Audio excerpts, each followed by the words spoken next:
India imports more than 90% of all the crude oil it uses. Yet India is the world's seventh largest exporter of refined petroleum products. In July 2026, India's fuel exports hit a near-record high of 1.55 million barrels per day, the second highest ever. A world facing severe fuel shortages is turning to India to fill the gap. This is the story of how India turned its greatest energy disadvantage into a $44 billion global power. Most nations that import almost all their raw material cannot compete in exporting the finished product. The cost of buying crude, processing it, and selling refined products is too tight for most to make a profit. India cracked this problem through a deliberate industrial strategy built over 30 years. Build refineries so large, so sophisticated, and so efficient that the margins from refining make the import cost irrelevant. India did not just build refineries. India built the world's most advanced refining infrastructure, and then used it to supply the world. India's total refining capacity now exceeds 258 million metric tons per annum, placing it among the top 5 refining nations on Earth.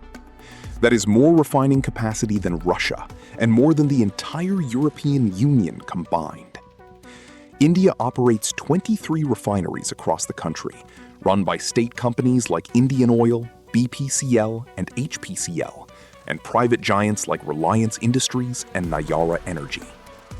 Indian refineries typically operate at utilization rates near 100%, meaning almost no capacity sits idle. In FY 2024-25, India exported 64.7 million tons of petroleum products, equivalent to over 1 million barrels per day, to markets across Asia, Africa, Europe, and the Middle East. At the heart of India's refining power sits one complex that is unlike anything else on Earth. The Jamnagar Refinery complex in Gujarat, owned and operated by Reliance Industries, is the world's largest refinery complex in one location. It processes approximately 1.24 million barrels of crude oil per day, more than many countries consume in total. What makes Jamnagar extraordinary is not just its size, it is its flexibility. Jamnagar can process virtually any grade of crude oil, light, heavy, sweet, and sour, with equal efficiency. Most refineries are built for one type of crude. Jamnagar can switch between the cheapest available crude on Earth at any given moment and process it profitably. The technical secret behind India's refining advantage is what engineers call secondary processing capacity, specifically coker units. When crude oil is refined, the heavy residual material left over is called bottom-of-barrel crude. Most basic refineries discard this or sell it cheaply as fuel oil. India's advanced refineries, particularly Jamnagar, run this heavy residual through coker units that convert it into valuable light products like diesel and gasoline. This means India extracts far more value per barrel of crude than refineries in simpler processing nations, which is why India can buy cheap crude, process it efficiently, and sell the output at premium prices. In 2022, Western sanctions on Russia created the biggest opportunity in India's refining history. Russia, one of the world's largest crude oil producers, suddenly needed buyers who were not subject to Western pressure. India stepped in. Indian refiners began purchasing Russian crude at discounts of $20 to $30 per barrel below market price. While operating within prevailing international frameworks, India's refiners refined this cheap Russian crude into diesel, aviation fuel, and gasoline, and exported the products to Europe, Asia, and the Middle East. India was buying Russian crude cheaply and selling refined products to the very European nations that had sanctioned Russia at market prices. The margin India captured on each barrel was extraordinary. Indian refining companies recorded record profits. The government collected record tax revenues. India's petroleum product exports now reach every major region on Earth. India supplies diesel and gasoline to Southeast Asia, replacing traditional suppliers during periods of market disruption. India ships aviation turbine fuel across the Middle East, supplying airlines that connect to some of the world's busiest hubs.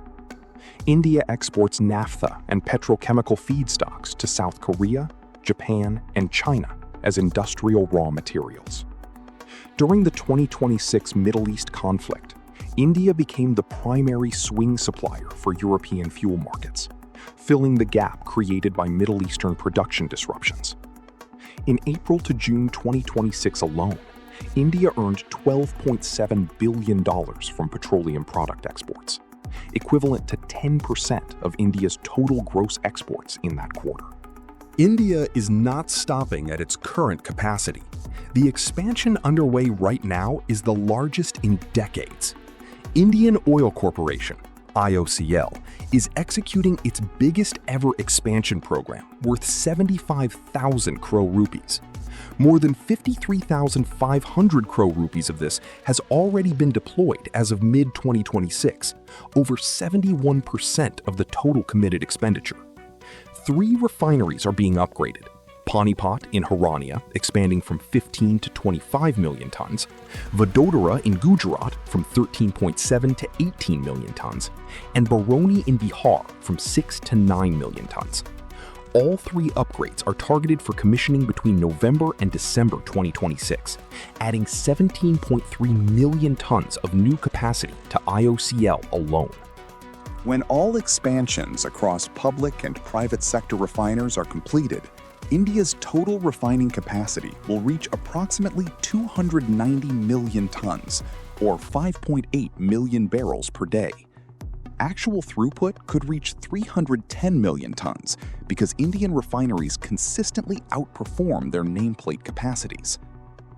India's petroleum product exports are projected to rise by approximately 25% from the FY25 level of $44.4 billion as this new capacity comes online. IOCL's senior officials have stated that any surplus capacity beyond domestic demand will be directed entirely toward exports, potentially raising the export share of revenues from 5% to 15%.